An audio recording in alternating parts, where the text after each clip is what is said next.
Let's get into the housing market and inventory update for April 2021. What's happening in the market and what do you need to know if you're moving to Denver or thinking of relocating within the Denver area and selling your home? Let's get into all of that and more right now.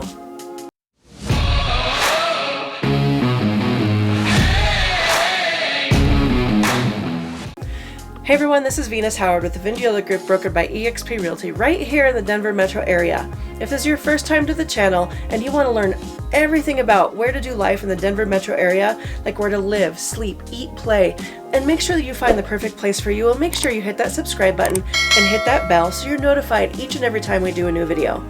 We're getting calls, texts, and emails from our viewers all the time looking to move or relocate within the Denver area, and we just love speaking to you. So if you are thinking of moving anywhere in the Denver metro area or the Front Range, make sure you give us a call, send us a text, shoot us an email. However it is that you want to communicate with us, we are here for you, all things life in Denver.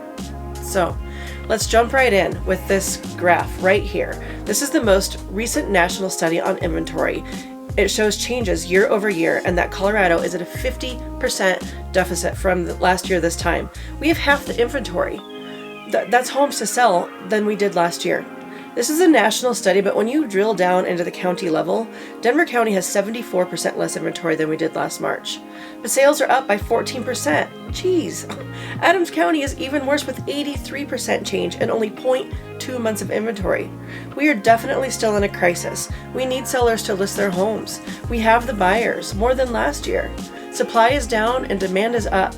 Denver County median price was $630,000 and Adams $455,350. But Metro Denver region is at $652,938, which is a 20% equity increase from last year. This region includes Boulder County, Broomfield County, Denver County, the counties of Adams, Arapahoe, Jefferson, and Douglas. So it's a large range. This isn't much of a different story from my market update from last month. It's still the same picture, still the same story. But let me give you a real-world example. I recently listed a home in Westminster for $600,000. This home was purchased early 2017 for $445,000. This is already a 29% gain in equity. Great news for the seller. We had this home on the market a little over a year ago and didn't have a whole lot of showings, and the seller admitted to asking me to put it on the home at an inflated price, so we took the home off the market. Fast forward to just a year later, it's on the market for $600,000, more than we originally had it listed for. We had 29 showings in 2 days. We had 5 offers and the promise of 5 more before my seller decided to act and call it quits. We had 2 offers at $700,000 with minor differences between the two.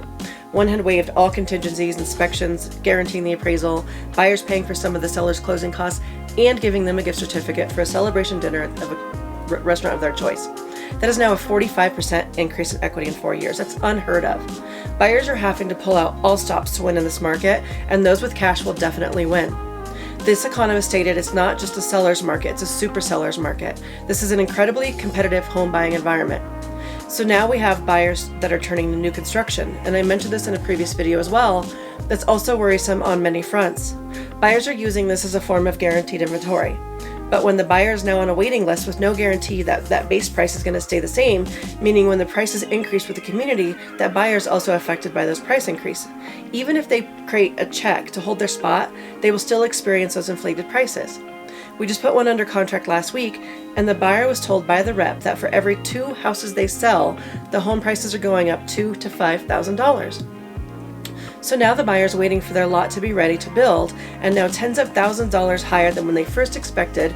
And if the interest rates go up, that affects their ability to purchase. They may get into a place where they no longer can afford that home and they've waited 10 months for it. Or if they do get lucky and secure the home, now it's a 10-month build.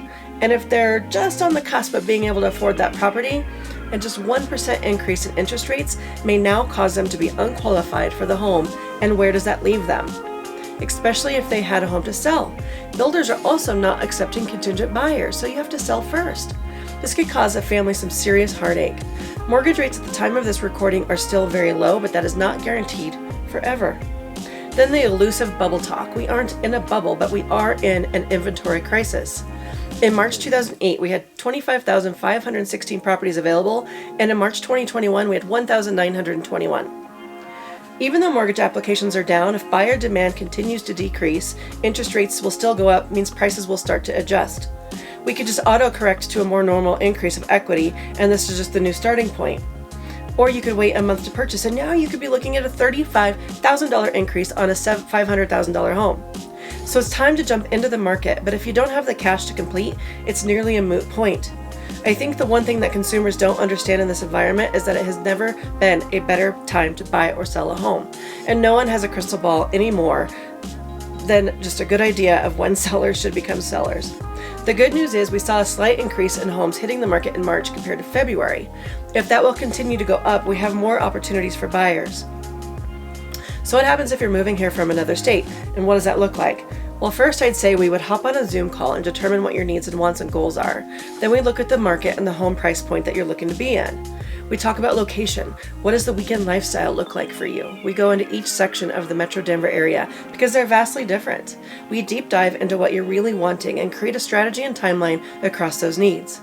It's not doom and gloom, but we do need to talk strategy and our dynamic approach to winning offers. Listen, after 20 years of selling real estate, I do know how to get it done, and my team is ready to support your needs and goals. So feel free to reach out however it is that you would like to get a hold of us. Call, text, or email. We are absolutely here for you and to support your real estate goals. I'm Venus with the Vindiola Group, broker by eXp. And until next time, see you then.